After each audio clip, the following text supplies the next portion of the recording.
Vous suivez la télévision Isanganiro. Bienvenue, chers téléspectateurs, à ce journal dont voici les principaux titres. Le chef de l'État burundais promet de promouvoir les peines alternatives des prisonniers et non coupables de graves infractions. Selon lui, le pays enregistre des pertes quand il y a surpopulation carcérale. Elle a dit lors du discours à la nation. Vous aurez des détails au cours de ce journal et une taxe communale de 200 francs bourgs par jour et par individu sera désormais perçue à des commerçants ambulants opérant aux alentours du marché central de Rumongue. Cette mesure a été prise par le conseil communal de Rumongue dans sa session de ce vendredi. Les détails, c'est tout de suite.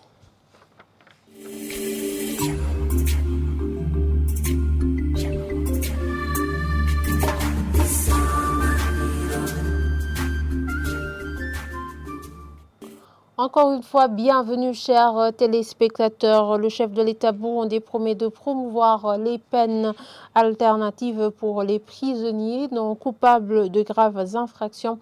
Dans son message à la nation de la veille de ce nouvel an 2024, Évariste Ndayishimiye a expliqué que cette décision sa décision par la volonté d'aligner tous les Burundais aux travaux de développement. Pour lui, le pays enregistre des pertes énormes quand il y a une surpopulation carcérale. Suivez-le, il est traduit en français par notre confrère Jean de Dieu Irakoze. Turahimbawe cyane kubona dutanguye umwaka mushasha tumaze kuguruka amaso. Nous sommes très contents que nous débutons cette année étant conscients d'où nous sommes et d'où nous allons, c'est-à-dire de faire du Burundi le pays émergent et développé respectivement en 2040 et en 2060 pour que notre image et celle du pays change devant le monde entier.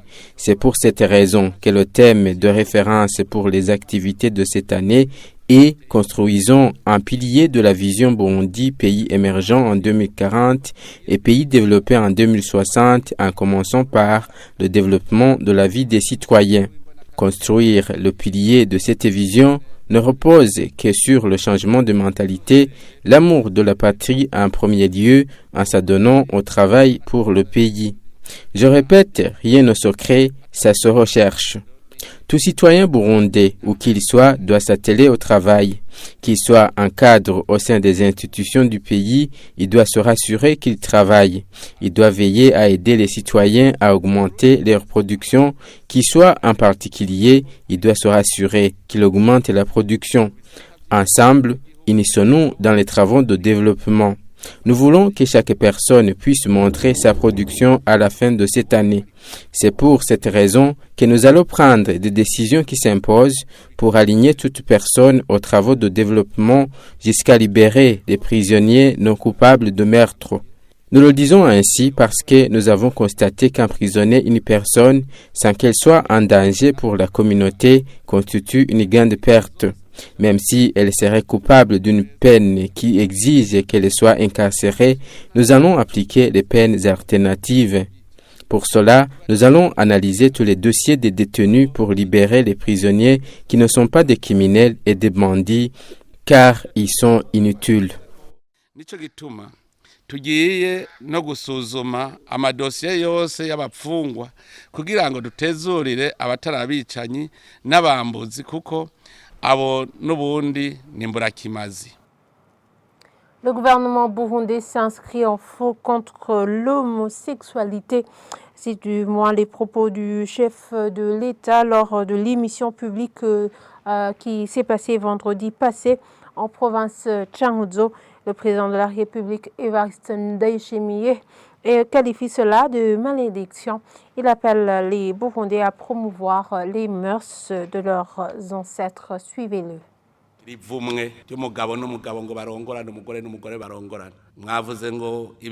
C'est une malédiction, promouvoir l'homosexualité. Vous avez évoqué que les pays les plus développés sont en train d'exiger les pays les moins développés d'accompagner les couples de son genre pour gagner leurs aides et que le pays qui ne se joindra pas à cet accompagnement ne sera pas appuyé. Vaut mieux manquer ces aides que soutenir cela, qu'ils ne nous les accordent pas. Franchement, je vous le dis. Si vous voulez que notre pays soit maudit, acceptez l'homosexualité. Est-ce que vous vous souvenez de ce qui est arrivé à Sodome et Gomorrhe? Jusqu'à ce que Dieu regrette pourquoi il a créé l'homme. Dieu t'a créé. Il a créé l'homme et la femme pour qu'ils s'épousent et se procréent. Est-ce que nous voulons bafouer notre monde alors que ce n'est pas nous qui l'avons fait exister? Je trouve que ceux qui font ces pratiques devraient être jetés des pierres. Et ils n'auraient pas commis du péché, car c'est ignoble. C'est même difficile de sortir des mots pareils dans la bouche d'un Burundais patriote qui croit en Dieu de nos ancêtres. C'est comme si tu me demandes de faire un choix entre Dieu et Satan. Moi, je choisis Dieu. Et si ton choix est Satan, que tu t'envoles vers ces pays. Et si ceux qui sont partis vers ces pays sont allés adhérer à ces traditions, qu'ils restent là-bas et qu'ils ne reviennent plus.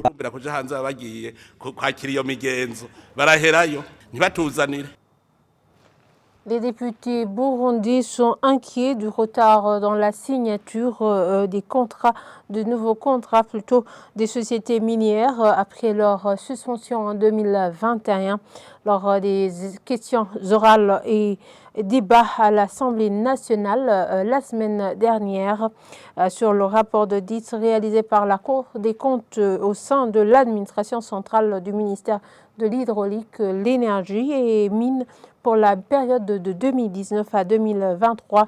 Les députés ont trouvé que le pays risque de perdre si ces sociétés décideraient de saisir la justice pour être rétablis dans leurs droits. Le point avec Placide Niomongere. Préoccupés par le manque de devises au Burundi, ces députés, dont Pascal Gikeke, se demandent pourquoi la production minière stockée, qui s'évalue en termes de tonnes, n'est pas mise sur le marché pour que le pays en profite. Le député Bédé-Nyandwi, quant à lui, remet en cause le travail des coopératives dans l'extraction des minerais et suggère qu'elles soient remplacées par une société de Renault. C'est au moment où le député Zeno Bigirimana, de son côté, veut savoir les recettes issues des productions minières des sociétés dont leurs contrats restent en cours. Alors que certaines sociétés se sont vues suspendues, les députés s'inquiètent si le Burundi ne risque pas de perdre doublement si celle-ci déciderait de saisir la justice, s'interroge le député Simon Bizimungu. Sur ce, le ministre de l'Énergie et Mines, Ibrahim Uwizeye, rassure que des discussions gagnant-gagnant entre ce ministère et les sociétés suspendues vont reprendre avec le mois de janvier 2024. Cela étant, en juillet 2021, le gouvernement du Burundi a décidé de suspendre temporairement les activités des sociétés minières en vue de renégocier les contrats plus profitables pour le pays. Je vous disais en titre, une taxe communale de 200 francs par jour et par individu sera désormais perçue par commerçants ambulants opérant aux alentours du marché central de Rumongue. Cette mesure a été prise par le conseil communal de Rumongue dans sa session de ce vendredi. C'est après des lamentations des commerçants opérant à l'intérieur de ce marché qui travaillent à perte. Plus de détails, c'est avec Jean-Pierre Misago.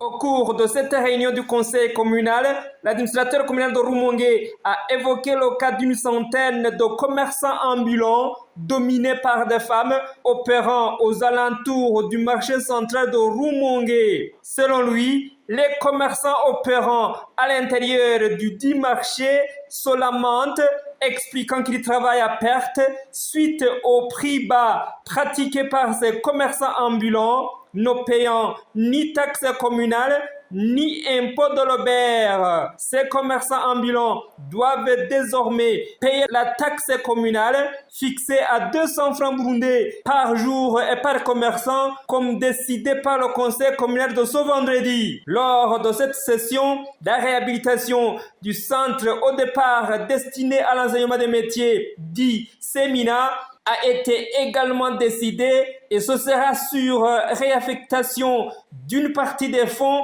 qui était destiné à réhabiliter le site des eaux thermales de Mugara après qu'il y a eu un bailleur qui promet de s'en occuper. Le président du conseil communal de Rumongue a annoncé une évaluation lors de la prochaine session du conseil communal des prestations des chefs de zone et conseillers de l'administrateur communal de Rumongue afin de licencier ceux qui ne s'acquittent pas convenablement de leurs tâches.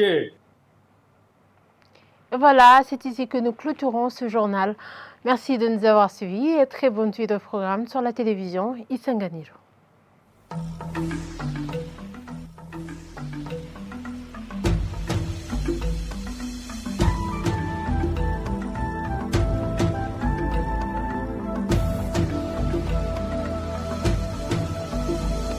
Isa